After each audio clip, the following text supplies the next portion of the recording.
In the past few days, a media uproar started over the visit of Sheikh Hamza bin Nasser of Qatar to the pyramids of Meroe in Sudan. Egyptian media rushed to showcase their astonishment that another country could have pyramids. سمعنا إنه السودان فيها أهرامات. في أهرامات السودان جنب علبتين نستو كده. دي جبنة مثلثات.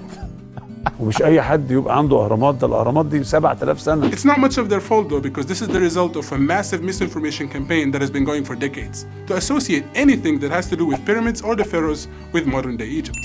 What these so-called journalists fail to admit though is that there are more of these cheese triangles in the small part of northern Sudan than there are in the whole of Egypt.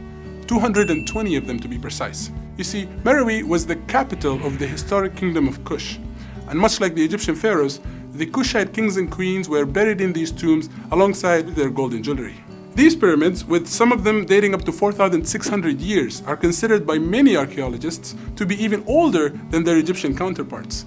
But thanks to Sudanese neglect, combined with an Egyptian strive to conceal information about their existence, they were widely overlooked.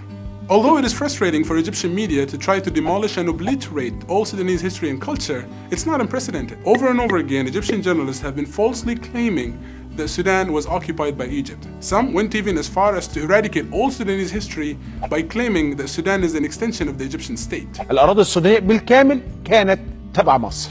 أساساً ما فيش بلد اسمها السودان، ده السودان ده جزء من مصر. اسكت عشان السودان أساساً مصرية. احنا اديناها لكم كده. Again, this couldn't be further from the truth. What they're actually referring to here is the time when both Sudan and Egypt were colonized by the British and administered from Cairo from 1899 to 1956 in what was known as the Anglo-Egyptian Sudan. But historically, it was actually the Nubians of Sudan that conquered Egypt and ruled as the pharaohs of the 25th dynasty for a whole century.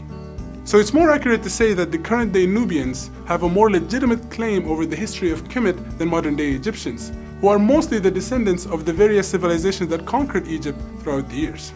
One more misconception to put to bed here is the notion that the Nile is somehow an Egyptian property. While it's true that Egyptians have always flourished alongside the banks of the Nile, and the Greek historian Herodotus wrote that Egypt is the gift of the Nile, this legendary river is actually formed in Khartoum and runs its longest course in Sudan.